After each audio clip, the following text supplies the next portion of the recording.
या बोगद्यामुळे पुणे परिसरास सिंचन आणि पिण्यासाठी अधिकचे पाणी उपलब्ध होईल।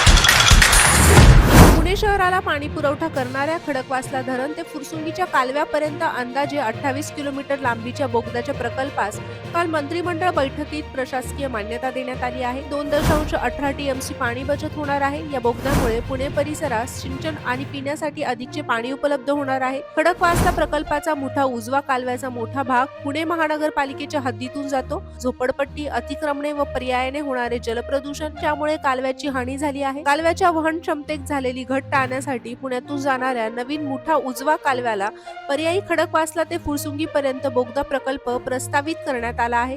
यातून सिंचनापासून वंचित राहणारे 3471 हेक्टर इतके क्षेत्र पुनर्स्थापित होणार आहे। या प्रकल्पासाठी 2190 कोटी रुपयांच्या तरतुदीसाठी मंत्रिमंडळ बैठकीत मान्यता देण्यात आली।